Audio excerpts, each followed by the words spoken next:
আজকে রওনা হয়েছি শ্রীলঙ্কার উদ্দেশ্যে। আমরা দুজন চলে যাব আজকে শ্রীলঙ্কা। আকাশে উড়ে শ্রীলঙ্কাতে চলে যাব। হ্যালো বিউটিফুল এভরিওয়ান, আসসালামু আলাইকুম। কেমন আছেন আপনারা সবাই? আমাকে ভুলে যাননি তো? বেশ কয়েকদিন কিন্তু আমি ইউটিউব থেকে দূরে ছিলাম, কারণ ইউটিউব আমাকে স্ট্রাইক দিয়ে দিয়েছিল আমার একটা ভুলের কারণে। তো যাই হোক, শেষ ভালো যার, সব ভালো তার। সব কিছু শেষ করে কিন্তু আমি চলে এসেছি আজকে আপনাদের মাঝে। যদিও ভিডিওটা কিছুদিন আগের করা ছিল, ইউটিউবে স্ট্রাইক খাওয়ার জন্য কিন্তু আমি ভিডিওটা আপলোড করতে পারিনি। আর আমি খুব টেনশনে ছিলাম কবে আপনাদের সাথে আমার এই শ্রীলঙ্কা জার্নিটা শেয়ার করব।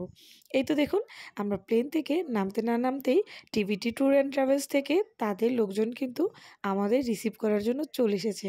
আর শ্রীলঙ্কা এয়ারপোর্টে বড়ই লেখা সাইনবোর্ডটা দেখে কিন্তু আমার খুব ভালো লেগেছিল, ওয়েলকাম টু শ্রীলঙ্কা।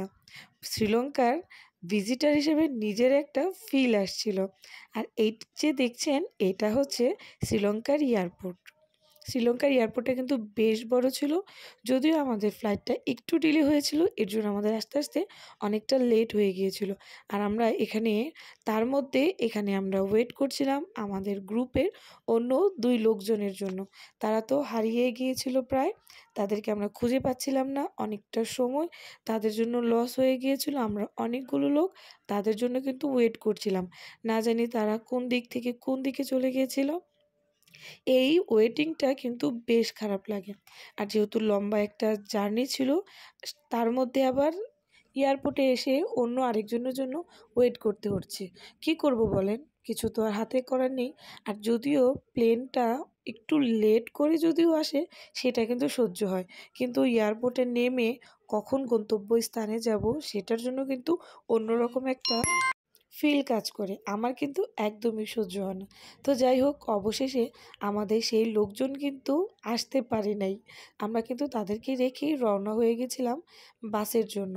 কারণ আমরা বাসে গিয়ে কেননা তাদের জন্য ওয়েট করি, যদি তারা সামনে গিয়ে থাকে ওইরকম কিছু চিন্তা করে কিন্তু আমরা বাসের জন্য সামনে যাচ্ছিলাম। আর আমাদের বাসটা কমপ্লিমেন্টারি আমাদের প্যাকেজিংয়ের সাথেই ছিল, তাই আমরা চলে যাচ্ছিলাম এয়ারপোর্ট থেকে বের হয়ে বাসের উদ্দেশ্যে একটু সামনের রাস্তায়। এই যে দেখছেন, এটা কিন্তু এয়ারপোর্ট থেকে বের হওয়ার রাস্তা। আর বেশ সুন্দর আর বড় ছিল কিন্তু শ্রীলঙ্কা এয়ারপোর্টটা। যদিও রাতের বেলা ওইরকমভাবে আমি লাইটিংয়ের জন্য ভিডিও করি নাই, কারণ ওদের লাইটিংয়ের ওইরকম ব্যবস্থাও ছিল না।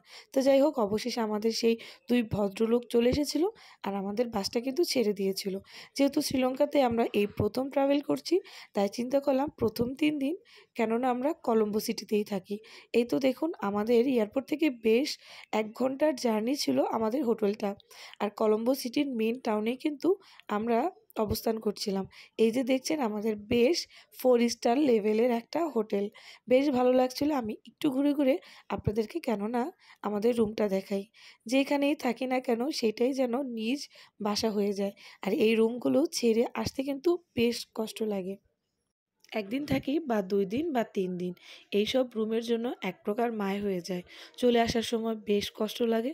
তো যাই হোক ফ্রেন্ডস, অনেক দিন তো গ্যাপে ছিলাম, আপনাদের সাথে কথা বলতে পারিনি, কোনো ভিডিও আপলোড দিতে পারিনি। এখন যেহেতু ইউটিউবে রেগুলার থাকবো, চেষ্টা করব আমার এই পুরনো ভিডিওগুলো আপনাদের সাথে শেয়ার করার জন্য। শ্রীলঙ্কা ভ্রমণে আমি কোথায় গেলাম, কি করলাম, সব কিছু কিন্তু আপনাদের জন্য আমি ভিডিও করে রেখেছি। আশা করছি আমার ভিডিওটা আপনাদের ভালো লাগলে অবশ্যই লাইক, কমেন্ট, শেয়ার করতে ভুলবেন না। আজকে এই পর্যন্তই। ধন্যবাদ সবাইকে।